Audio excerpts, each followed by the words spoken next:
Hello, hello, hello. CalebMTG, how's it going?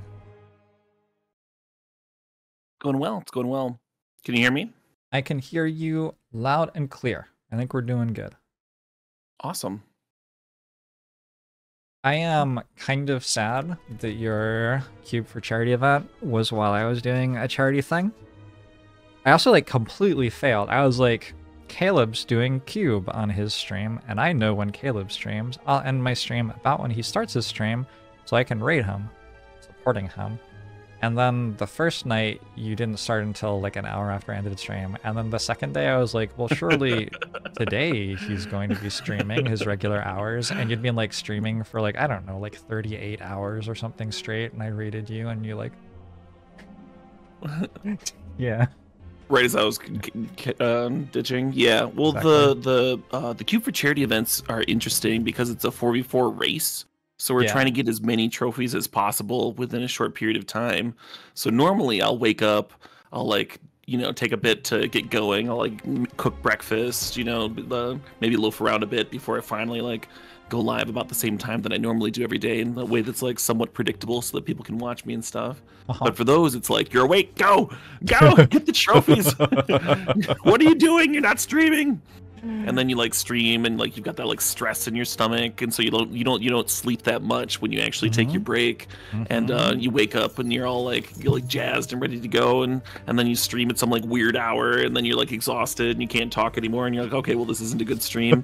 So then you finally go off for a few more hours, and yeah, I think I streamed for, I don't think it was 38. I think it was like somewhere between 32 and 34 hours. I don't know. I didn't look at the exact number or anything, but it was a lot within a 48-hour period. In a 48-hour period. Yes, that is a fuck ton. Yeah, and it's all try hard, right? And you can't you can't make mistakes. You're playing for charity. You gotta. Do you? Anyway. Do you have the amount of energy required to be able to play Vintage Cube at a fairly high level for, what do you say, 34 out of 36 hours or something? Yeah, 48 hours, 2 days. 48 hours. Yeah, starting at 10 p.m. or something. Something unreasonable. Yeah, I think so. There are times at the wee crazy hours where I was definitely playing poorly, just making absolutely stupid mistakes, things that are clearly not intended, and then there were, but the bulk of it, I think I was playing pretty well, and I finished the stream off with a burst of trophies and stuff, and I went back over and I watched the VOD, and I wasn't playing perfectly. I wasn't playing perfectly for the last few drafts, but I was playing, good enough. Sweet. About as good as my usual when I'm fielding chat comments and all of that stuff as well. Yeah, tuned in for a little bit. I do love a good Vintage Cube.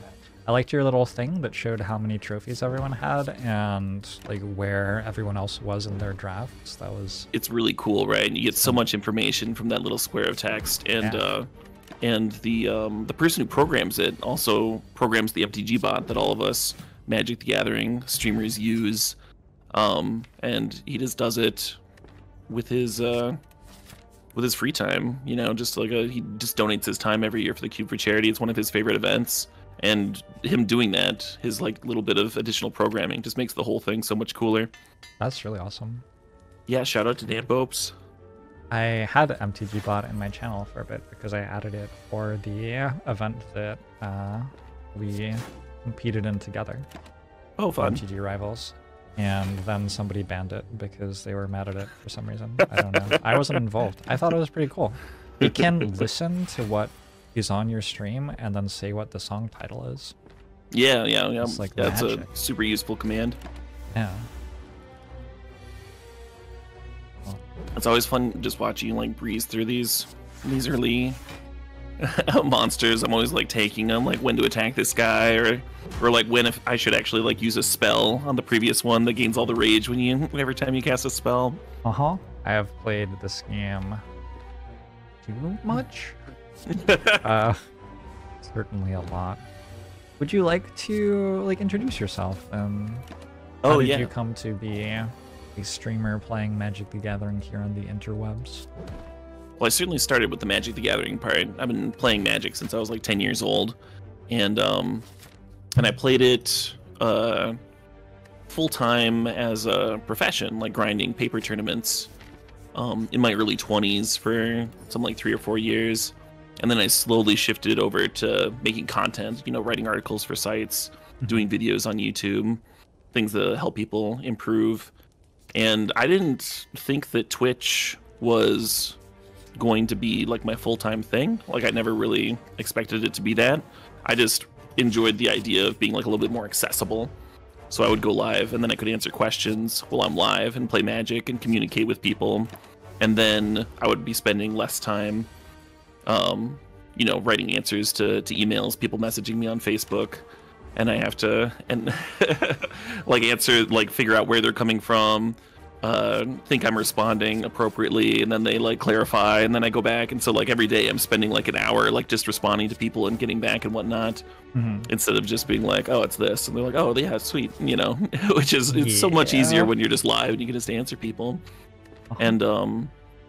And I didn't ever think it was going to be anything more than like a supplement to my income until I was kind of like in between gigs. I had worked as a sort of like a tester and a developer for a card game that that had a failed Kickstarter, and I had like a little bit of money set aside, enough that I could like last for like a month or two.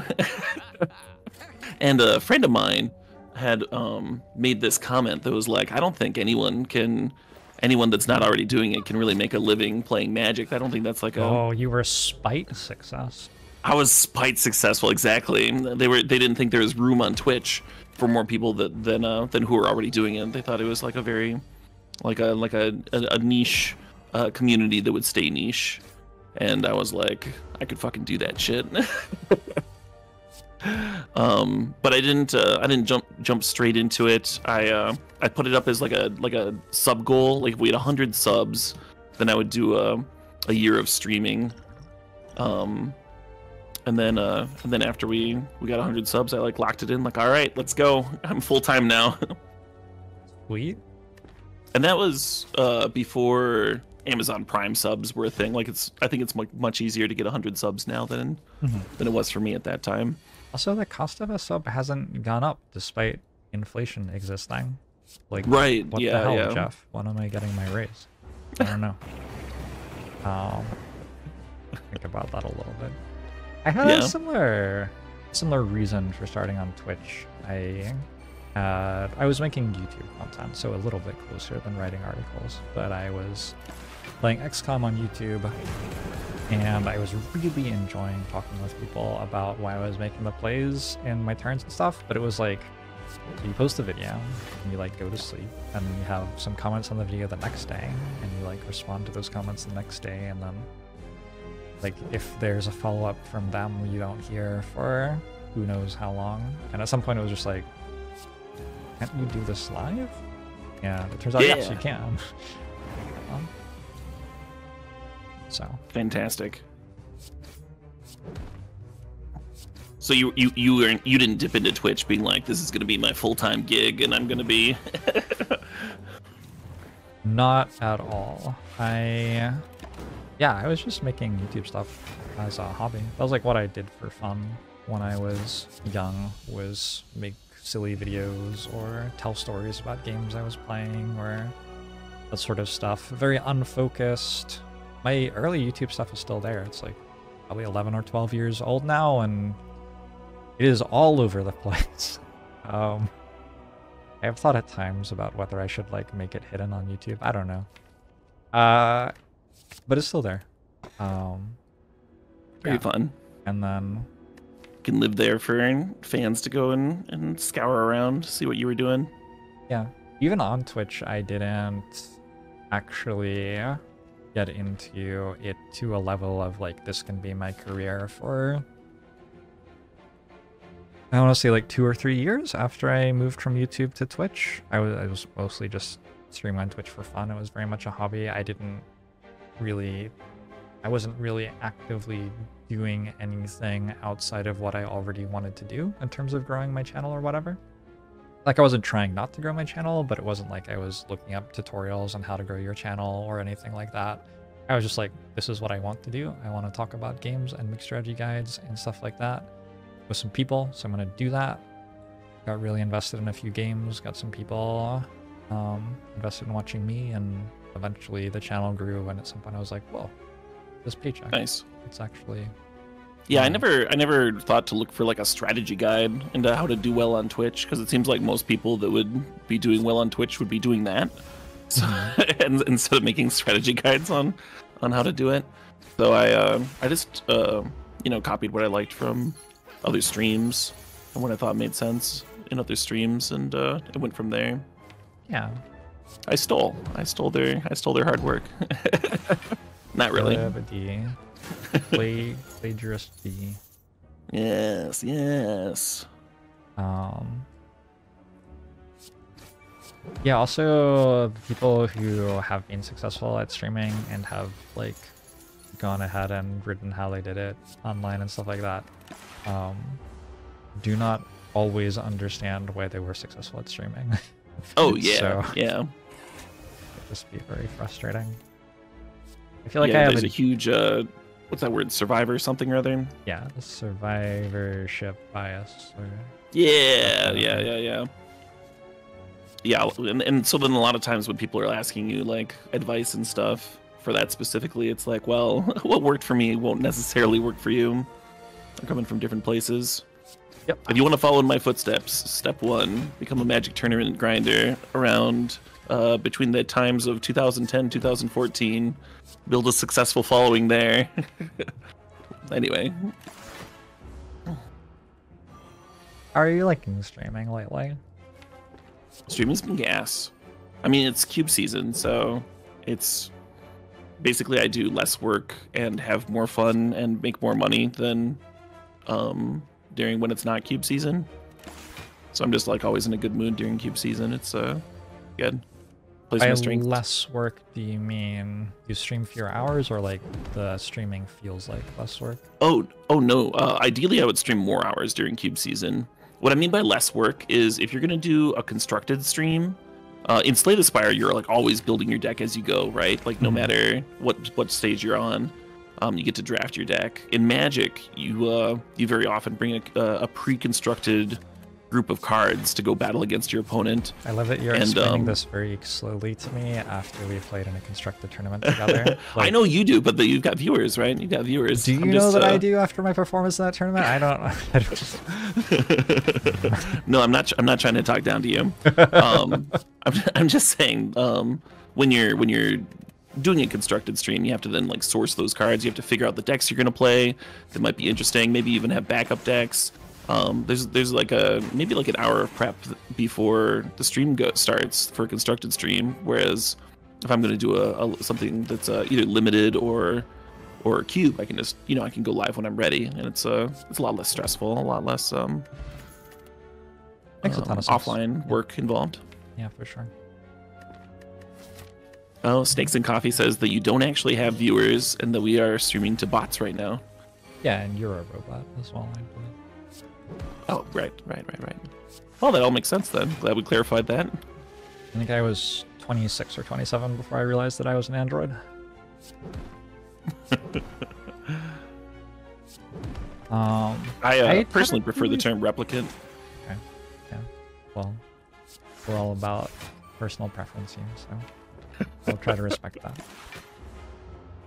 I never really considered that, like, constructed stream has work to get the deck going and stuff. I guess because if I were a Magic the Gathering streamer, I just wouldn't do that work. I would just show up and be like, oh, you want to play, like, I don't know, aggro red? Sure, give me a sec. I guess I'll try to build that real quick. That makes sense to do it before the stream, though. Maybe I'll think about preparing for the stream before I'm live in the future and see if I enjoy it. I always have that like nagging like if I'm building a deck on stream, I've got this little voice in the back of my head that I can't quiet that's like, this is dead air. And the viewers might not look at it like that, right? They might be enjoying that part or making card suggestions or enjoying like me interacting with chat during that period. But in my head, I'm like, I should be in a game right now. Like it's stressful. Do you ever get like that? Do you have any like we are all our own worst critics. Honestly, Caleb, I gave up thinking about that shit when I realized that I felt guilty for taking a bathroom break. I was like, every time I go to the bathroom, I come back and I have 100 fewer viewers because they all left. So I should not go to the bathroom anymore. And then I was like, double take. Like, wait a second. Wait a minute. That is not the bonkers. right conclusion. So I restructured how I think about that stuff. I think something that helps me with that is that I have daily YouTube uploads with a highlighted run that is like a good run from my streams. Like it has some interesting stories or an interesting fight in it somewhere, or a unique card was used for some reason or something like that. And I don't have to do any of that shit. I pay people to highlight and title and upload and thumbnail all the videos. And because they are doing that work, I feel confident that if you do want my content with minimal dead air and at a fairly interesting level, you can go watch the daily YouTube upload, and the people who are here watching live are chill with me, just like kind of being a human being. And yeah, I'm not a perfect one-man show all the time, and that's okay. That's what got me there. And now you don't rush your breaks for poos and stuff. Maybe you take a relaxing poo instead of a rushed poo. It's a lot better. I don't know how you feel about poos, but they're not as fun if you rush them. That's for sure. Yeah, it's not great. Unhealthy, I believe.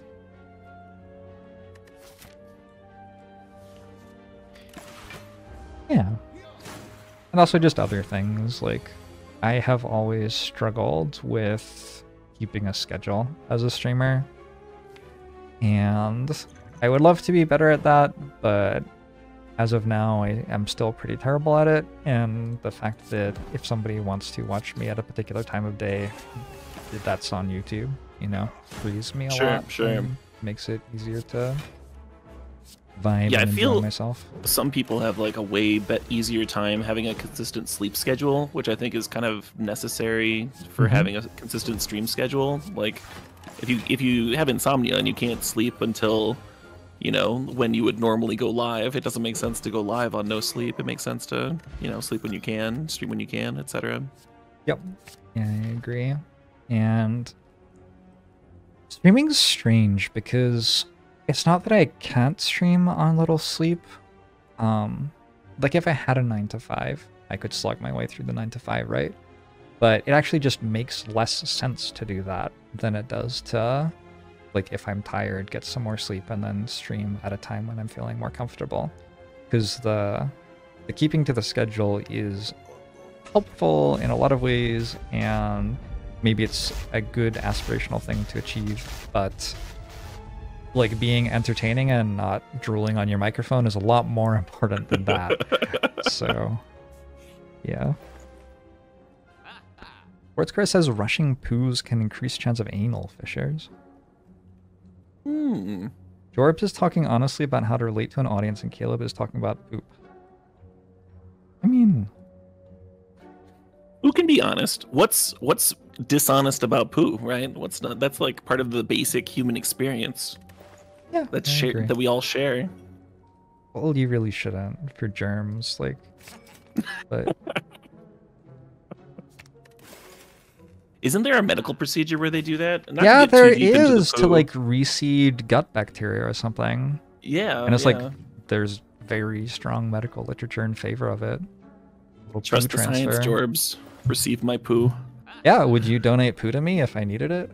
I would donate poo to anybody, and I am not picky about how it's received.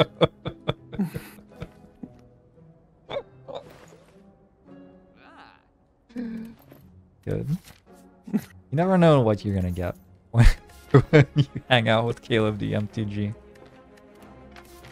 What are your highlights of the year 2023 as we put it in the rear view? I went to a couple music festivals that I really enjoyed. It's hard for me to not think about Cube for Charity because that was this big, like, intense event, and we had a lot of fun. We raised a lot of money, did a lot of good, you know. So it's like fresh on my mind. I can do that. I started dating a girl recently, and it's hard to not like wax poetic and stuff, but it feels like a lot of things that I was missing in my life for a long time, or like needs that are now being met. Like I have a partner who's like doing the Cube for Charity, and she's like, "Oh, you're not gonna have time to cook. I'll just like cook more and like leave meals in the fridge and stuff." And so like that was one less stress on me, you know. Like it's like a partnership thing where where I'm with someone who's equally invested, and it's wild that it took me like 35 years to find someone like that, but I've been really happy. I am also dating recently, and I have found for the first time someone who thinks constructively about my relationship with them, like actually significantly more than I think about it, I think. Love that. I'm a very analytical person. Yeah, I make spreadsheets and bulleted lists and stuff, and I am being outdone. It's almost to the point where I feel like I should be like stepping up my game. That's good though. Like from a reputation standpoint, if nothing else. Oh, sure. If this got out. Get good, nerd. Yeah. Yeah, it is really good. It is nice to have human companionship. Hot take, I know. Right, yeah. How'd you meet? Online dating? Was it a online thing? On Tinder. Oh, right. Yep. She had actually watched the stream before because she's a Magic player. Oh, cool. Right, yeah. So that was interesting. I felt weird about it at first. I messaged my friends like, "Is this fine?" Yeah. What do you think? I need someone who's not biased to like let me know their thoughts, that sort of deal.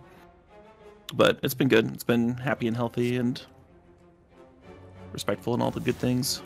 Yeah, it seems like a good way to get the helping someone process the fact that you are in front of a large online audience constantly out of the way. Because that is always an interesting part about dating someone to me, is that I've already processed the fact that I'm in front of a large audience regularly, but they haven't, and so they're having to process what it's like to have people saying things about me or them.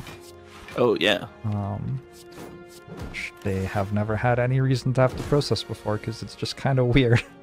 Mm-hmm. But, yeah. I've definitely changed how I talk about relationships over the years. Like I used to be more open with my chat and stuff, and I got burned for like using a partner's name once, and I was like, okay, well, I'm never gonna do that again. Yeah. I'm very chill with my chat recently. I don't know. Maybe we've gotten careless. I fluctuate though. There was once a time when I was like afraid of opening my door because I thought someone might be outside it about to attack me, and now I'm like just very, very, very much vibing. Yeah, I definitely lean towards the chill side of things as well, and the openness. The thing is, like, if I'm not talking with chat about the things that I care about and the things that matter to me, then who am I talking to, right? Like I'm like I'm spending so many hours a day streaming and stuff. It's not like I've got, you know, people to talk with over the water cooler or what have you. Yeah, it makes it a lot harder. One of the most soul-crushing things anybody ever said to me about streaming was my friend Filthy Robot when we were talking about making content. He's been streaming a little bit longer than me, and he said he felt like he had been really easily able to talk about all sorts of interesting things when he started streaming, because he had spent his entire life at that point discovering all sorts of interesting things that were fun to talk about. And then now he had spent like the last 8 years sitting in a room playing video games and commoditizing all of the interesting things that he had to say about the world. And he had kind of like run out of things to say a little bit. Yeah. He still has. I don't mean to like shit on his stream. That came off more negative at him than I wanted. I think he does a great job of still running his stream, but it's like it becomes different once you realize you've told that childhood story 5 times or whatever. Yeah, I mean you're using his words to share like a truth that is true for like all streamers that stream for a long time, right? Yeah.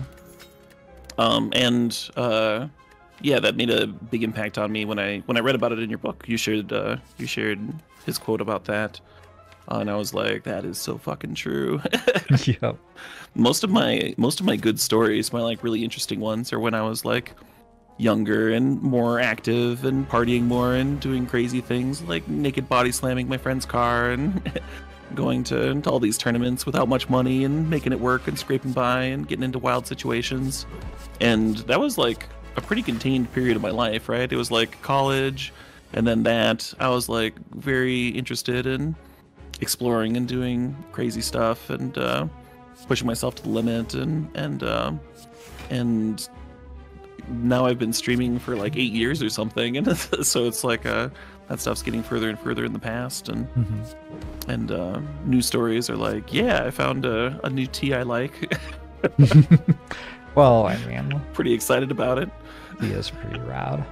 Tea's so good. Have you read Ancillary Justice, that trilogy? No. I can pretty much guarantee you would like it, I think. I would be astounded if you didn't like it. It has a lot of tea in it. That's why I mention it. Oh, sure. Yeah. And I think it's like won awards and shit, so like tea is actually like not a bad thing to talk about for a long time, apparently.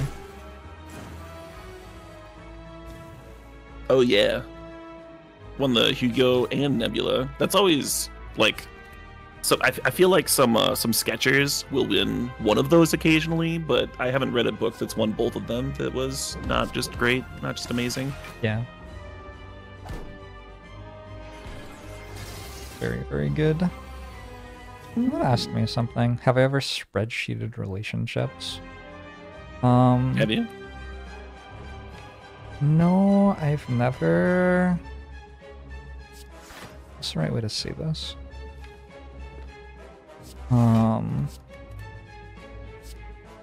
I feel like there are places where it is sensible to use the things that I have learned about strategies in the world, but they are mostly places that are self-contained to me.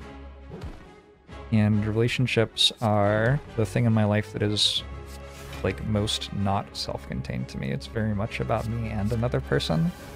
And so I don't know. I find that I don't know enough about situations for it to make sense for me to do a ton of analysis on my own. So my relationship problem solving is like conversations. Yeah. And lists that I make with another person and stuff like that. It's not something that I do on my own. This is slightly different, but I mean, it doesn't make sense to like min-max a relationship or what have you, or get like hyper analytical in that way. The problem with min-maxing in real life sometimes is you need a goal to min-max for. And in a relationship, you have to work out what the other person's goal is as well before you can arrive at something sensible. And then, people change and relationships change, and it's a fluid thing. All sorts of complicated. So, I've gotten very good at listening, though. That has been important to me for I could get life better in at that. general. Yeah.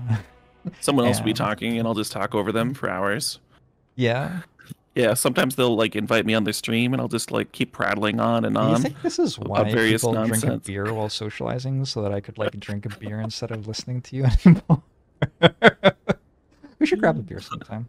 That'd be fun. I'm going to Chicago in April. Yeah. That's kind of close to you, right? It's closer than Seattle. That's very close. Yeah, it's like a couple-hour trip away or something. Oh, really? It's that close? Like by car or plane? Yeah. Oh, yeah. wow. Okay. We should do something. Absolutely. Either like last weekend of April, I think. That'd be really cool. Yeah, every time you fly out of Madison, there's like a 50% chance that all you're doing is flying straight to Chicago, because Madison is like a very small airport and Chicago's got a big ginormous one. So a lot of times you're just like paying an extra $100 to leave from Madison to take the quick little stop over there. Yeah, it's super close though. And then sometimes people miss their flights out of Madison to Chicago, and so then they're like getting Ubers to drive them to Chicago to leave them there. What's the Uber to Chicago cost? I did it once. For whatever reason, so normally it's like pretty good leaving out of Madison, but for whatever reasons, the planes were late, and I didn't want to risk. I was going to Berlin for a metal festival. Oh yeah. And I didn't want, and I'd found tickets that were like $700 round trip, and I'd booked like my hotel and everything. Like nothing could be refunded or whatever, and like I'd been planning on this trip for a while. So I was like, okay, well, I'll eat whatever the Uber fee is to make sure I get there. And it ended up being like, I think it was a little less than $200. It was like $180 for the Uber, and then I left like I don't know what it was, like a $50 tip or something like that. Yeah, that's a rough one, because I guess they're driving back again, and they're not getting a return trip, are they? Right, and I've like talked to a couple people on those longer rides, and they're like hoping to find someone to like take back, and like sometimes that just works out, and they just make bank both ways. But it is a risk for sure. I've gotten much more into public transit recently. There was a while that I was very hooked into Uber, and what did it for me actually was the Netflix show about the founding of Uber with JGL in it. He successfully was such a reprehensible human being in that show that I was just like, well, not using Uber anymore. So not another dime. Yeah. He really made me hate him. And he's like a pretty likable guy in general, I would say. So very impressive. Kid's got range. Man's got range now, I guess.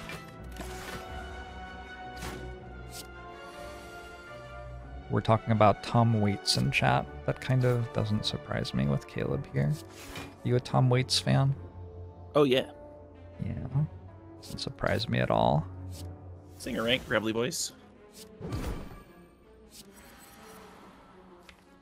Have you discovered any particularly good new music this year? Yeah. Yeah, some prog stuff.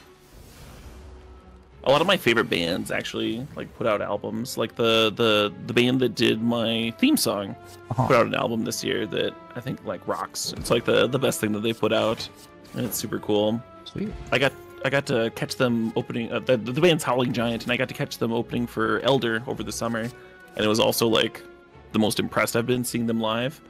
They've just been, steadily growing over the years. Sweet. Yeah.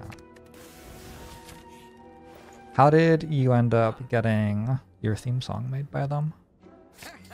So they heard that I was playing them on stream, and they contacted me on Instagram. They like sent me a message, and they're like, "Yo, we heard you were listening to our music. We have like a little bit of extra time. We're in the recording studio anyway. Do you want us to like do a quick little intro for your YouTube or something?" And I was like, "Well, wild. this is a fucking insane comment to read. I would love that. Yes, yes, please."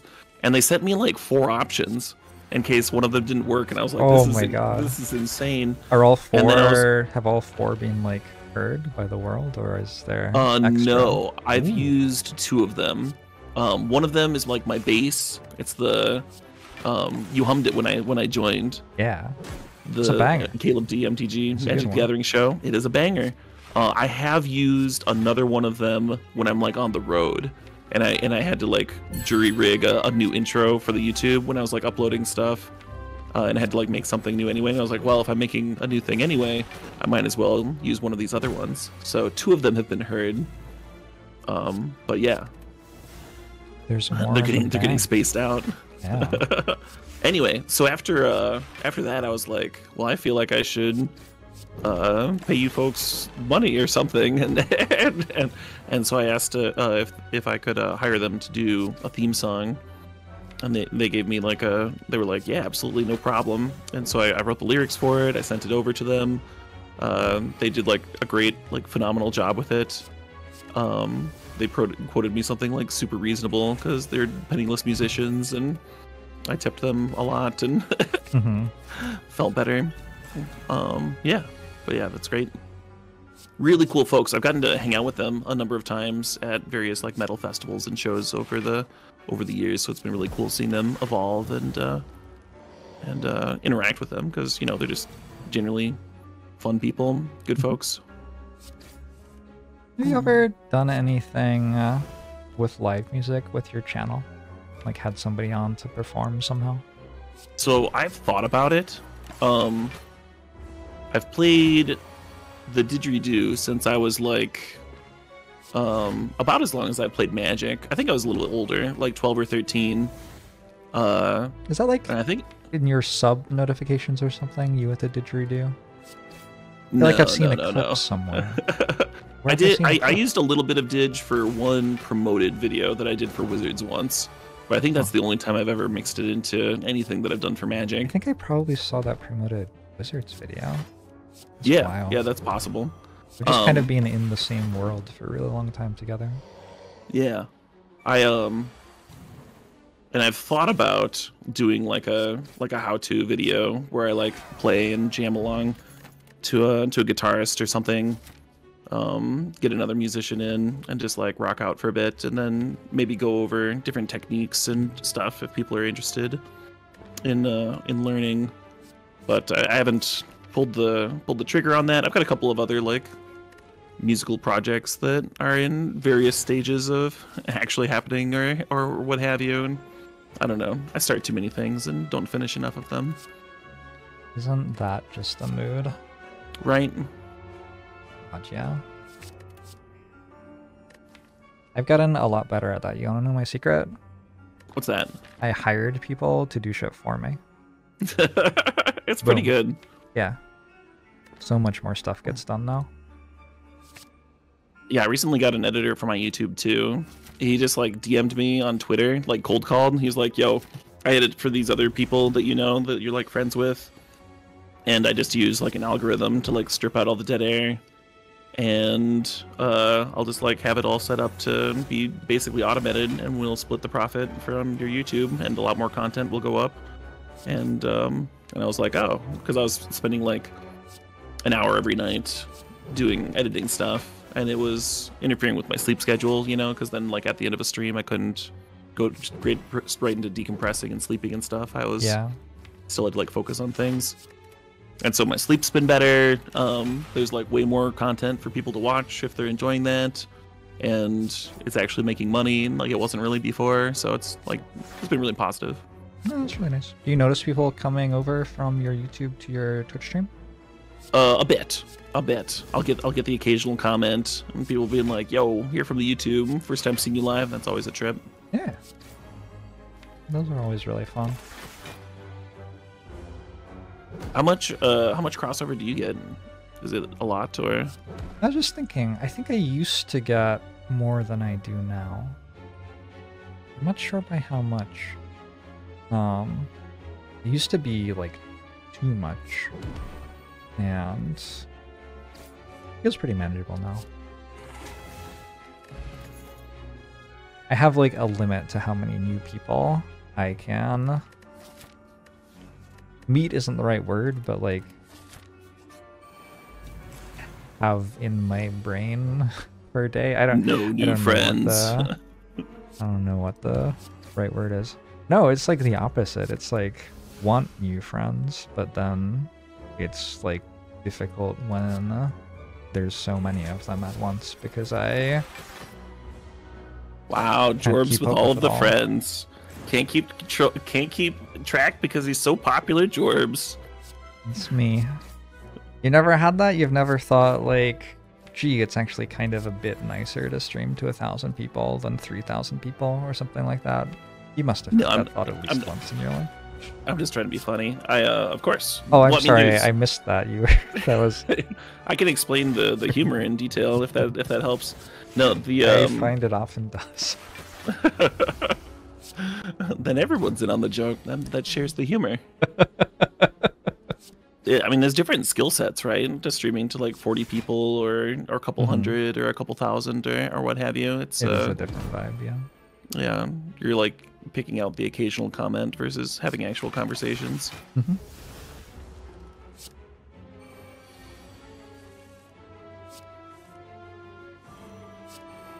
Yeah, I think that might be one of the things that I appreciate about it, actually, is I just like things to change quite a lot. And people will look at my stream and see that I stream a lot of Slay the Spire and maybe think, like, that makes no sense. But when you're streaming a game, like, a lot of the changes that happen are not anything to do with the game. It's like, who's in chat? What's the energy like? Is it players who are new to the game or players who know what's going on? How many hours a day are you streaming? Are you tired? Are you passionate about something in the game right now? Or are you just kind of going through the motions? It's like all stuff like that. And as opposed to the individual game? Yeah. And if anything, I find it easier to focus on that stuff and find it interesting and navigate it well in a way that makes a good show and makes me happy if I'm playing a game that, you know, I know I like and I'm really familiar with. It just makes it a bit easier for me. You get asked, like, do you ever burn out on Magic and want to play a different game? I feel like Magic creators don't get asked that as much because a lot of your audience probably has just been playing Magic for 10 plus years, right? Decades and decades, yeah. Yeah, some people get surprised when I tell them that I like play enough Magic. Like I play like the perfect amount of Magic a week for me, and so I don't like feel this like burning need to like go travel to tournaments to go play every weekend. Sometimes it's nice to see people, you know, it's a different vibe in paper, and I still enjoy it, but it's not like a drive, it's not like a hunger that like it used to be, and it still is for a lot of people because, you know, I get to play it full time, and that's great for me. Yeah. One of the cool things about Magic in terms of burnout is that Magic is actually like a bunch of different games. It's like 6 or 7 games. We even have different like clients to stream it with. True. Based on your preference. And the clients have like different formats or game types within them. It's yeah, it's a lot of options. It's a lot of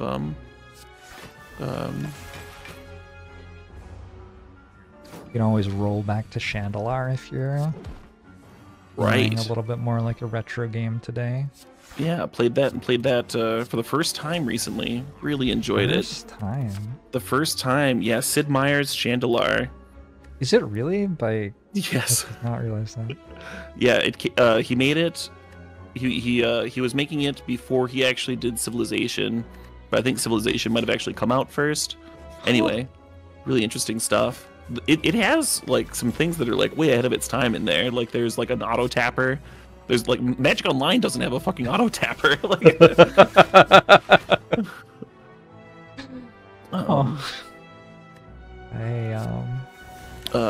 Richard Garfield wrote a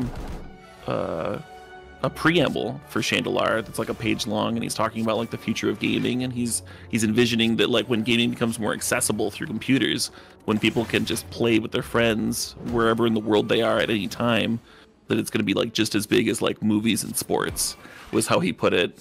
Like that's what his vision was. This is kind of prescient, huh? How big is gaming? It's probably not bigger than sports. It kind of depends on how you define gaming, right? Yeah. Like everyone plays card games with their family around them.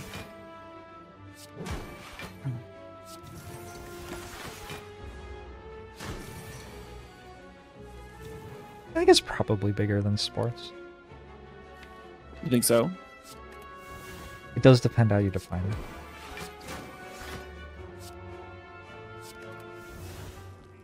Oh, well, that's really cool. Chandelar was a childhood favorite of mine. And actually, when I found Slay the Spire, one of the things that I thought was, oh, this is kind of reminiscent of Chandelar. So.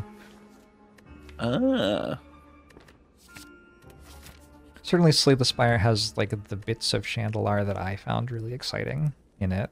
The idea of going through a world and starting with a pretty bad deck, but then you fight things and you get rewards and new cards. And you go to a town with a shop in it and you can buy and sell cards and stuff. And then there are bosses and stuff, and you get stronger over time. Yeah, yeah, Chandelar was perhaps the original Spire, like. Interesting. And I've heard it compared to Slay the Spire, and I always thought it was more of a when I was playing it, it felt like more of a an RPG than a roguelike. But those are all really good. Yeah, I wouldn't say that it is a roguelike. I would say that it has the elements of Slay the Spire that are not roguelike sure. pretty well, but in terms of roguelike part, that's pretty missing.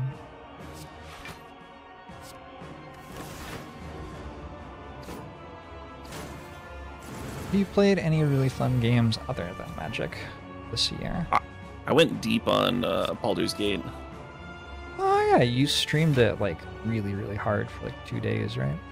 Well, or 2 weeks. Sorry, I wrong. It was like 4 or 5 days. It was like as long as it took me to complete my first run, which yeah. Oh yeah, I started like right as it dropped, and I just streamed for like 11 or 12 hours for like 4 or 5 days in a row until it was done.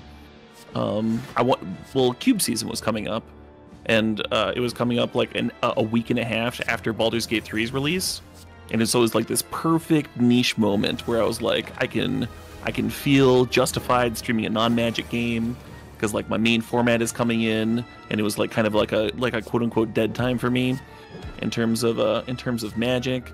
And I've got this history with Baldur's Gate. Like I played through the first 2 when I was a little kid, and then I came back to them as an adult and replayed them, and just like really enjoyed the storytelling. And I really love the Larian games. The Divinity games were some of my favorites that I've played over the past like decade or so. Oh. And so I was really excited for Baldur's Gate 3, and I was really glad that I streamed that and shared it with folks, and had some really crazy times. Have you gone back for another run yet? I did a second run. So I thought I was going to take a break. Usually when I play through an RPG, I take a break for a few years before I come back and do another run. And then during one night, a viewer was like, yo, what if I throw you a few bucks to fire up another run? And I was like, yeah, I guess I can do that. And then once I'd started a run, I was hooked, and I ended up not streaming that one. I just streamed that little bit right at the start, and then the rest of it was just like the offline game that I played while I ran through it, and did a Dark Urge run where I thought that I was going to be evil. And so the first run I did, I was like, okay, I'm going to be good. I'm going to do good things. I'm going to save the innocents. I'm going to be a hero. It'll be great. And then just like me being my normal self, like there's just this trail of blood and bodies as I like meander through this game, right? trying to do the heroic thing, and like one of my characters wants to do something evil. I'm like, well, I can't take away their agency. That wouldn't be very good of me. And like anyway, yeah, stuff it's like actually that. You are being a good person, right? Yeah, by killing them all. And then my second run, I'm like doing Dark Urge, and there's a very like evil aesthetic with the Dark Urge playthrough, and there's a lot of death and gore involved with the run. And I was like, okay, well now I'm just gonna lean into it and be deliciously evil and stuff. And so I start out doing that, and then there were a couple of good characters that I didn't get on my first run that I managed to fuck up with all of the accidental deaths, and I really wanted to play with them on my second run. And then on my second run, like picking them up and playing with them in my party, one of them actually impacted me such that they changed the nature of my run. And like halfway, like in the last act, in the third act, I like switched over and do the good thing, and have the good ending, despite being like absolutely like truly evil for the first like act and a half or something like that. And I don't know, it was the most that an NPC has ever impacted me in any game that I've ever played, and it was only because it was a game that had characters that I'd played with from as a child. Like I hadn't played the first 2 Baldur's Gates when I was much younger, and all the lore and stuff was woven in so well. Yeah, really impressive game. That's sweet. Yeah, sorry about the ramble. I don't know. I love that. One of my guests this week was Tiffany, does trans rights, who narrated a turn 1 of a hypothetical Yu-Gi-Oh duel. I don't know how much you know about Yu-Gi-Oh, but it took like minutes to get through turn 1, this hypothetical turn 1. It was really enjoyable. I just love hearing people talk about ways that they're passionate about gaming. This is probably why I'm a streamer, and I enjoy watching streams as well as being a streamer. Cool. Turn 1 is most of a Yu-Gi-Oh game. I have 247.2 hours of Baldur's Gate, and I imagine that probably most of that isn't streamed, although I streamed a lot of it. Might be about 50-50. But I definitely enjoyed playing it on stream, and then I stopped streaming and I was like, well, I'm tired, I don't want to stream anymore. But that doesn't mean I want to stop playing Baldur's Gate. And I kept playing Baldur's Gate. Yeah, so. Yeah, I watched some of your Baldur's Gate. It was fun watching like other streamers that I enjoy on Twitch go through that, and their approaches to problems, and interacting with chat during the various parts and stuff. Mm-hmm. It's maybe the best storytelling that I have ever gotten to enjoy in a game. And at times I have felt even rosier about it than that. There was a while that I was saying that it was the best long-form storytelling that I had ever experienced in my life. And I didn't really stop saying that because I thought it wasn't true. It just seemed like a very strong statement. Sure. I was like, maybe I'll reserve judgment for a bit. But like, it's probably just true. It's an excellent game and a very well-told story. Yeah, some really good writing, and the voice actors in the game, like, I don't know how many awards they received, but it wasn't enough, you know? They need to be making new awards to properly give them their due for this game. Man, you got a lot of gray stuff in your hand. It's a close run. I've been surprised at how well low difficulty has been providing interesting runs for me. I think a big thing is that I'm not losing the hard runs before I get to the end of the game. And so because of that, I'm getting to the end of the game with decks that would usually already be dead, and having to actually use my brain a little bit to try to work out what to do from there. Yeah, scrape a little bit. Yeah. I'm also like talking to you and reading chat and sleeping 5 hours a night, and you know. Yeah, those are some great excuses, Jorbs. Look, I gave you room to make the excuses for me, and you didn't step up, and now we're good.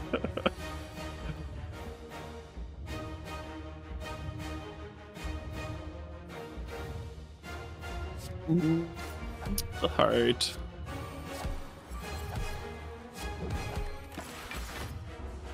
Do you have things you are stoked about for next year? I'm going to Stonehenge at the end of January, as soon as Cube season's over. Really stoked about it. Not like an incredible time to be in England, you know, it's winter time or what have you, but it's also when flights are super cheap. Sure. I really wanted to travel. My girlfriend, and asked her where she wanted to be, where she wanted to travel to most in the world, and that was her answer. And I was like, that sounds freaking awesome. Let's do that. And so we're taking like a week and a half. We're gonna go check it out. We found like a tour that checks out Stonehenge, and then some other like slightly less touristy rock creations. And then we're gonna go up and see Scotland for a few days as well, Nice. which I'm pretty stoked about. Spend a few days in London, check out the British Museum, see all of the artifacts that they have stolen from around the world and collected in one place for me specifically to look at. Yeah. Very kind of them. The British are known for kindness to people from other places.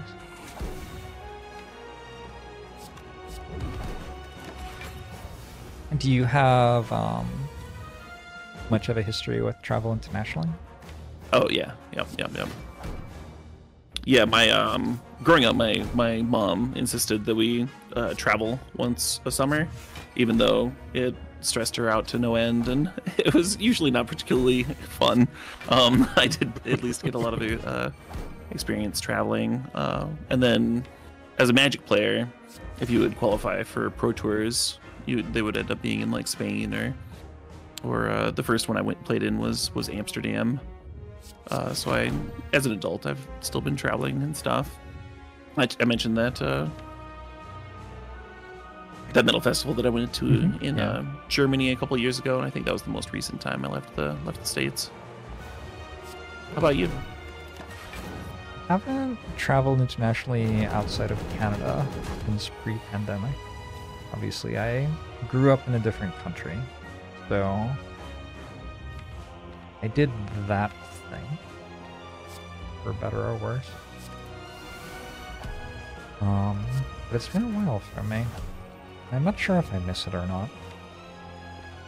The actual travel part, where you're stuck in a plane for however long, is certainly unpleasant. That part I don't miss. Yeah.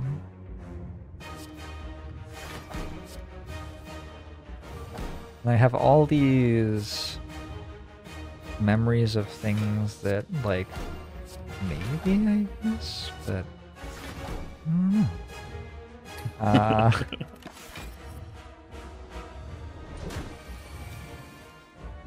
As a streamer, it used to really stress me out being away from the stream for any amount of time longer than like 3 or 4 days. Sure. But I've gotten a lot better about that. The last couple times I streamed, or I took little vacations, I actually came back and saw that some of my viewers have been like showing up to my stream to leave like Prime subs while I'm away. Aww. Right? I almost cried. That's very sweet. Are you an easy crier? Yes, I would say I am. I used to be a lot easier. I used to be a lot more sensitive and stuff, but I'll still, I think, cry at like a emotional moment in a movie easier than the average person. Stuff like that. How about you? I'm about to cry at how beautiful this win was. That heart fight was wild. I get wound up without really realizing, and then when I am in like safe, comfortable places where I'm not being overwhelmed by anything, I just randomly start crying sometimes. And there was a moment in my life where I was like, this is a pattern that I can control. And I worked out that, like, if I was feeling stressed out, I could go watch a rom-com by myself. And, like, you know, it's a completely brain-dead activity. I already know what the plot is going to be. It's a very comfortable thing, but it's engaging enough to take my mind off of everything else. And I know that I have, like, 2 hours that I've set aside for myself. And I would just, like, bawl my eyes out. So that is my thing. I cry heavily during rom-coms. but only if I like intend to. It's it's a choice. Yeah. Well, it's healthy, right? It's a way to do it. It's been working for me. Do you ever rewatch shows? Every now and then I'll give a show a second watch through, but I rarely do more than that. What I do is I watch things which are procedural, where they're all the same, like crime dramas or rom-coms, where like every single one of those is like, you can be watching an episode of a new show and you already know what's going to happen because it's all the same plot beats and everything, you know. Sure. Yeah, it's comforting. People like that. I mean, they're popular for a reason, right? True. Oh, Carados points out that I've watched Andor 3 times this year. Yeah, Sick. that was Andor though, so that feels unfair.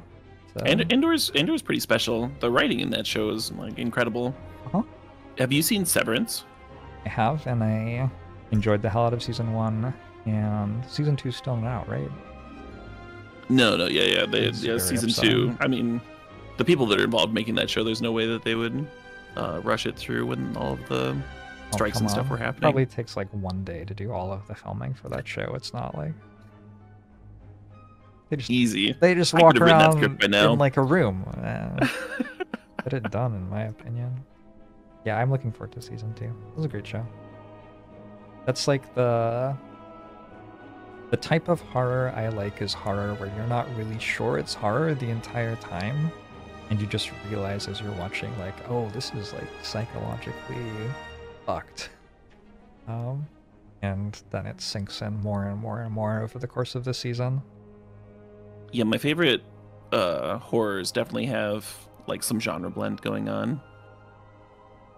Things that I enjoy from other genres, and then you got that like fun horror aesthetic sometimes. Although there wasn't any of that with this one, of course.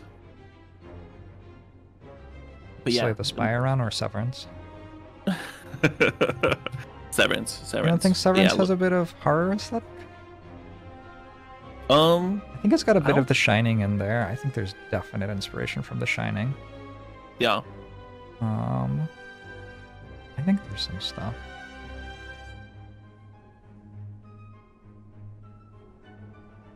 Yeah, maybe a little bit.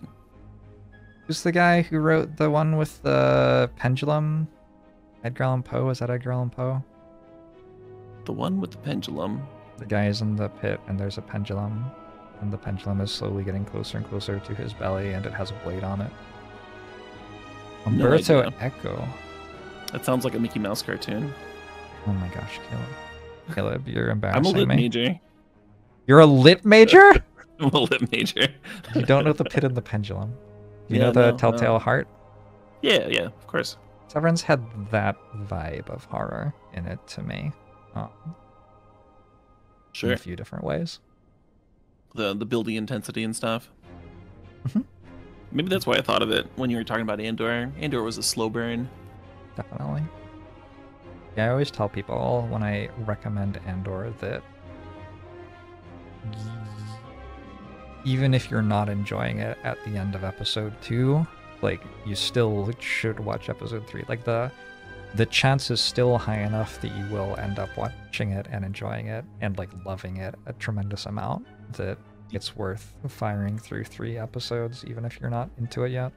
Yeah, I've been telling people the same thing, giving the same recommendation, and, like, I never say that to anybody.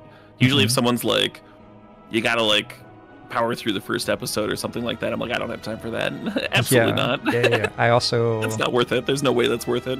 The only other show I've ever said that about was the Wachowski Netflix show Sense8. I said that about Sense8 too.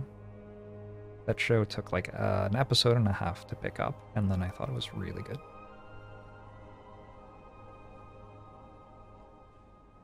Never watched that one. It is the closest I have seen to them making The Matrix again. I feel like they make The Matrix a lot, the two of them. And sometimes it is called The Matrix, like Matrix 2, for example. I don't think Matrix 2 was The Matrix. I thought Cloud Atlas was an interesting attempt to make The Matrix, but missed the mark a bit. I thought Sense8 was like, this feels like The Matrix they wanted to make the entire time, and they got decent budget for it and made it really beautiful. So, yeah, I went into Cloud Atlas with nothing. Like, I didn't even know it was a Wachowski production. I didn't know who was acting in it. It was literally just something that I like played on the TV off of some streaming service, and I enjoyed it. And then I was like surprised to find that it was like a controversial film and people were struggling with it and stuff. I enjoyed it too. Yeah. Certainly not a perfect movie. I agree with you. It's not like... What is? It was engaging, and I liked that. You want a list of perfect films? So you're a fan of perfect films, huh? List all of them? Every single one? That'd be a lot of listing. I wouldn't even say Shawshank was perfect. I would. Yeah. Yeah, put Shank in there. Well, that's the end of our Casablanca. Friendship. The Sensor friendship. Yep. Well, that was that was cheap. I do not have it in me to start another run, but I am down to vibe for 20 minutes. For a few minutes? Sure. Yeah, no, it's really up to you. I can like Spire questions. Oh, I should plug the charity. We're raising money for Free to Yes. Love, which is a charity which funds art programs for children and teaches children acceptance and love of themselves, and puts them in situations where they can then extend that love and acceptance to the people around them, introduces them to people who aren't necessarily the same person as them in all sorts of different ways, and gives them the language of creativity with which to express that love. I think creativity is an incredibly underrated and important language in today's world. And I also think that the message of like, you're okay and it's okay to love yourself, and other people are also okay and it's okay to love them, is also a really important message to be spreading around the world. Because when I look at what the world is, I see a lot of stuff that's directly telling people the opposite of that. And if we want to fight against that, we have to actually stand up and do it in order for the message that is a lot better for people to be hearing to be heard. So, Oh yeah. it is Free to Love. And it's through, have you seen the way that Twitch is doing charities now? It's like directly, did you do this actually for your charity stream? Yeah, right at the start, I donated a few bucks. I was surprised. I was like, oh, it's like right there. I'll just click the thing. Yeah, it's directly integrated with PayPal's giving fund, so there are no like extra fees being taken off. And yeah, it's inside the Twitch UI. It's incredibly easy to start and to stop it. It's really cool. I think you can even keep the campaign around. So at the end of this week, I will like press the stop button on this campaign. But if I wanted to raise more money for Free to Love, like in a few months, we could jump back on the same campaign and like see if we could get to $100,000 in a year or something like that. Yeah. Very cool. Pretty cool. Definitely gonna look into it the next time I fire up a charity stream. Thanks for the $15 donation to support Free to Love, Tom, etc. Sorry to Bother You is a perfect movie. What about the one with the alternate dimensions and the mother-daughter relationship, which I can't remember the name of? Everything, Everywhere, All at Once. What about that one? That was pretty close to perfect for me. Yeah, I dug that one. Not my favorite movie from that year. What was your favorite movie? That was Mad God, which is not a typical film. It's a very dialogue light film, if you can handle that, and it's a horror movie made with stop animation. It was directed by Phil Tippett, who is a special effects guy. Okay. Who like he was the guy who had his hand up the Rancor's ass in the original Star Wars, you know, like he's been around, he's been in the industry for like actual forever. Yeah. Jurassic Park, like he's worked on all this stuff. And a lot of his interns really wanted to do something with practical effects, and all the studios are doing everything digitally. And they found some old project that he'd worked on like decades ago, and they're like, let's make this, let's do this.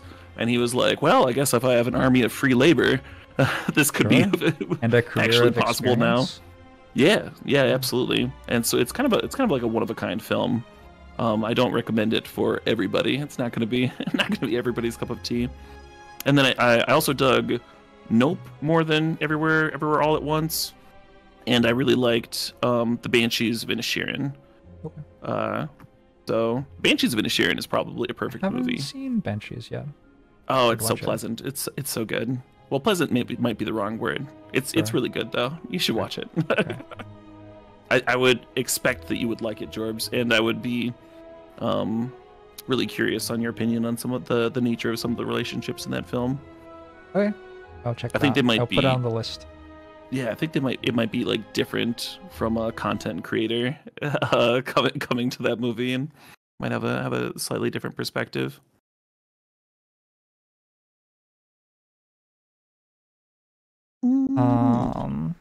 With the Mad God, the movie you're talking about.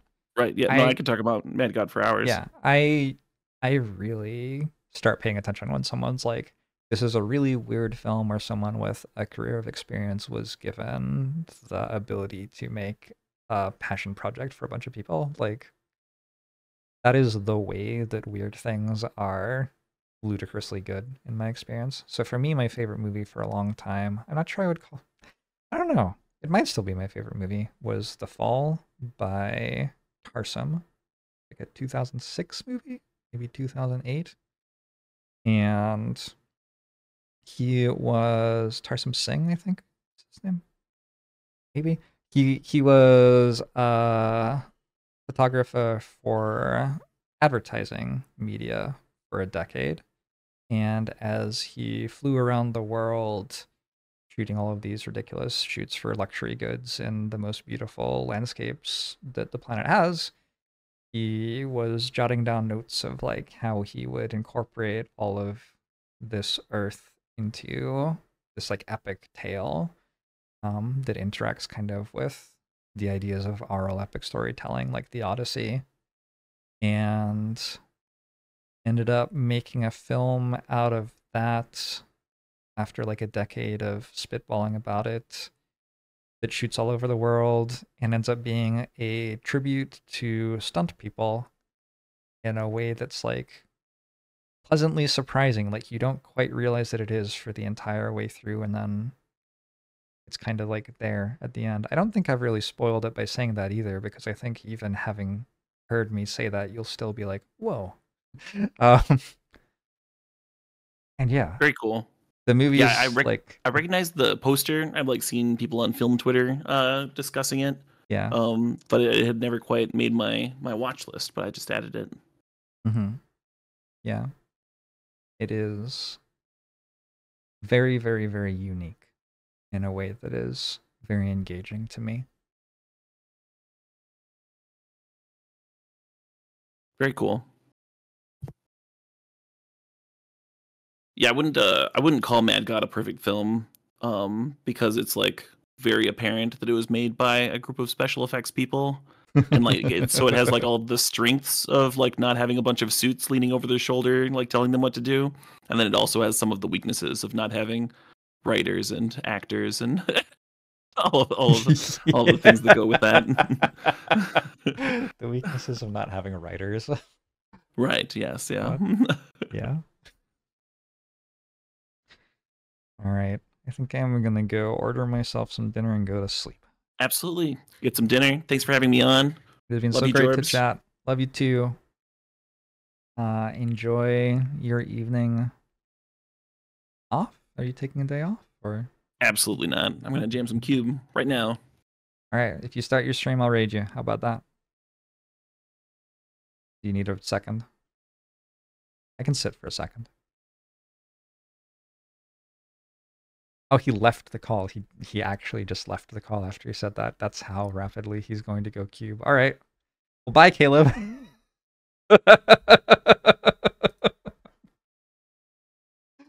Oh, Caleb.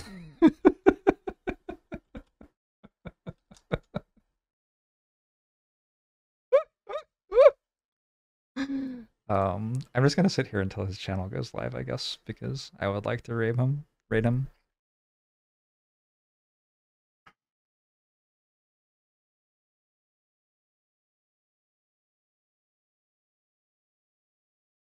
All right. I am now going to type raid CalebMTG. I'm going to head out. Thanks so much for all the support today. We have raised $10,535 for Free to Love. We have raised $10,540 for Free to Love. Thank you, Caramel Ash, for the $5 donation. I'll be back tomorrow for the final day of this charity marathon.